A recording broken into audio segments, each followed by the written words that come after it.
Bonjour les enfants. Alors aujourd'hui, on va apprendre à compter avec Renaud. Allez, 1, très bien, puis 2, très bien, 3, et après 3, il y a... Eh ben non, il y a 5, et après 5, eh oui, il y a 4. C'est très... C'est... Martin, retire ce crayon de ton nez. Non, retire...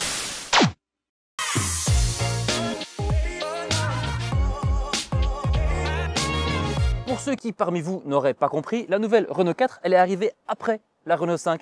Et malgré qu'elle ait un chiffre plus petit, elle est aussi plus grande. Et oui, c'est pas que Renault ne sait pas compter, c'est juste qu'en fait, la nouvelle Renault 4 fait référence à l'ancienne Renault 4. Vous savez, la 4L.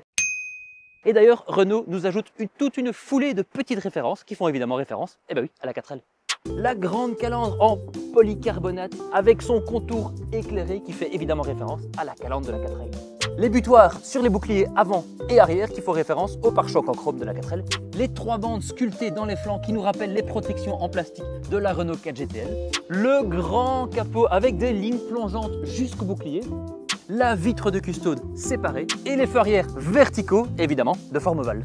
Au final, bien qu'on ne discute pas réellement des goûts et des couleurs, personnellement, je trouve que la R4, elle est un petit peu moins rétro que la R5. Elle a moins de références au passé, ou du moins, elle passe un petit peu moins bien que sur la R5, ce qui n'empêche pas qu'elle soit mignonne. D'ailleurs, tant qu'à parler de la Renault 5, la nouvelle Renault 4 partage beaucoup avec sa petite sœur, mais pourtant, elle est 22 cm plus longue. À 4,14 m, la Renault 4, elle vient désormais se placer tout pile entre la Clio et le Captur. C'est simple, c'est 9 cm de moins et 9 cm de plus.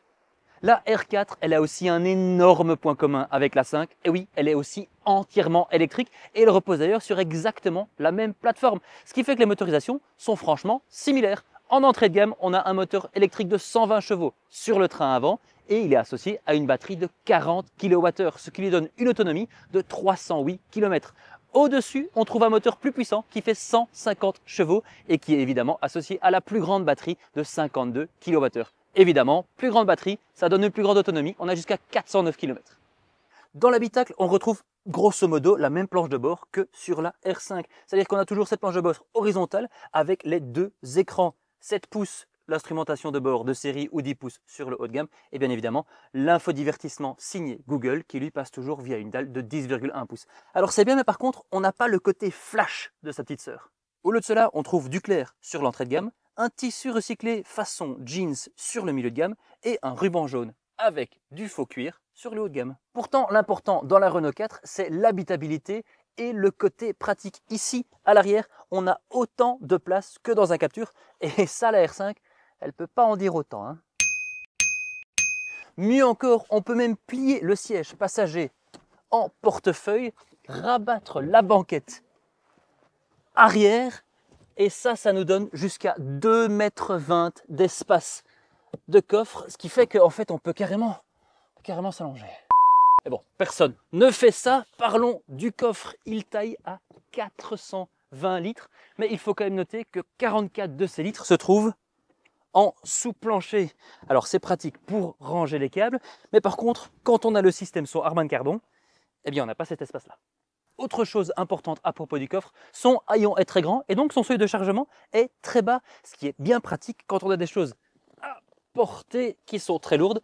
Votre dos vous remerciera et d'ailleurs, le haillon, il est aussi motorisé.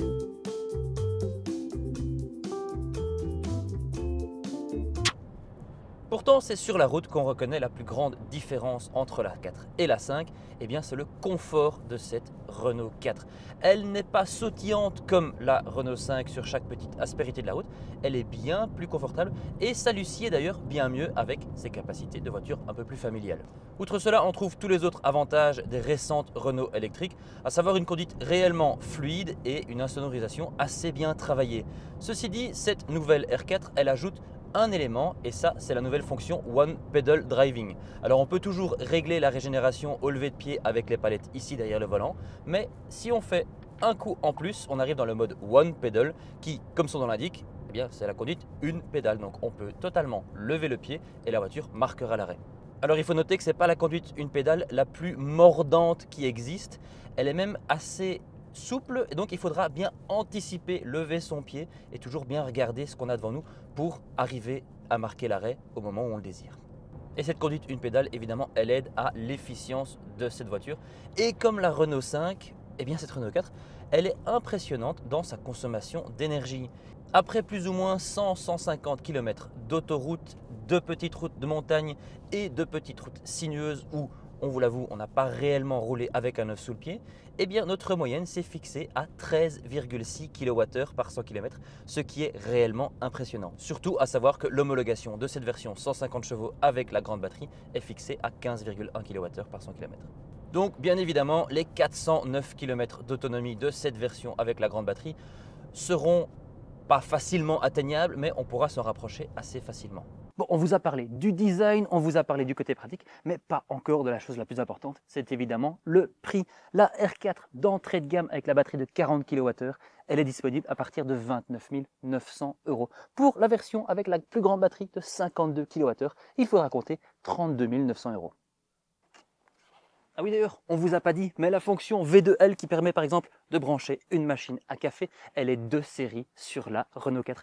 Et ça d'ailleurs, ce n'est que l'un des points positifs d'une petite électrique qui est habitable, bien tarifée, confortable et en plus, elle a la bouille sympa.